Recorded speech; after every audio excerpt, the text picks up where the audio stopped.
কথা অনেক আছে, আমার মনে হয় কথা কম কাজ বেশি করতে হবে, কথা কম খেলতে হবে বেশি। পেশাদার খেলোয়াড়ি জীবনে আপনারা কোনো রাজনৈতিক দল বা গোষ্ঠীর প্রতিনিধি নন বা হবেন না দয়া করে। 1976 সালে শুরু হয়েছিল বাংলাদেশের শিশুদের ভিতর থেকে প্রতিভাবান যারা আছে বিভিন্ন সেক্টরে, বিভিন্ন কালচারাল সেক্টরে বের করার জন্য নতুন কুড়ি শুরু হয়েছিল।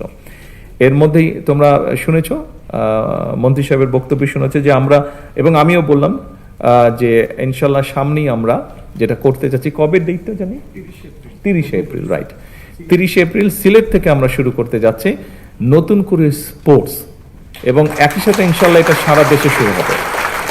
আমরা এই যে বিভিন্ন, আমরা 7টা খেলা না, 7টা ডিসাইড করেছি তো এই মধ্যে 7টা খেলা আমরা ডিসাইড করেছি। এই 7টা খেলায় কারা পারদর্শী, ধীরে ধীরে সেই প্রতিভাবানদেরকে আমরা বের করে নিয়ে আসব।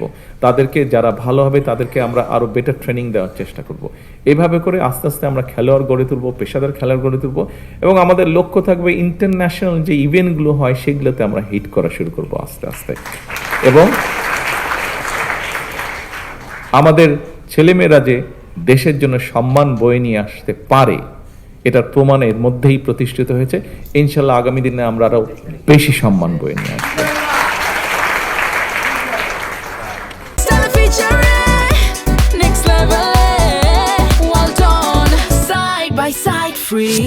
কথা অনেক আছে, আমার মনে হয় কথা কম কাজ বেশি করতে হবে, কথা কম খেলতে হবে বেশি।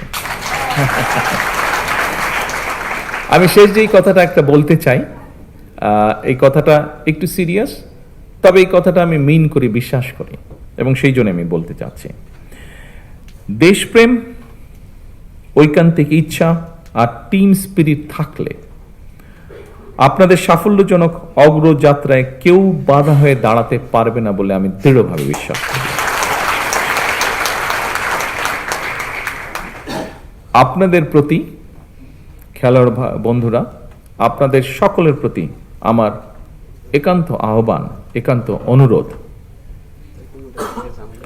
পেশাদার খেলোয়াড়ি জীবনে আপনারা কোনো রাজনৈতিক দল বা গোষ্ঠীর প্রতিনিধি নন বা হবেন না দয়া করে।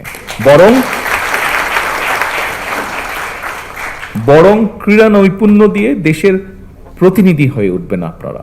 দেশের জন্য সম্মান বয়ে নিয়ে আসবেন, গৌরব বয়ে নিয়ে আসবেন আপনারা। দেশে বিদেশে বিজয় মালা বরণ করে বিশ্বে ক্রীড়া জগতে বাংলাদেশকে উচ্চতর মর্যাদার আসনে আপনারা প্রতিষ্ঠিত করবেন ইনশাআল্লাহ। আজকে এতটুকু বলে আমার বক্তব্য শেষ করছি। ইনশাআল্লাহ এরপরে ঘরের ভেতরে না, ইনশাআল্লাহ খেলার মাঠে দেখা হবে। আল্লাহ হাফেজ।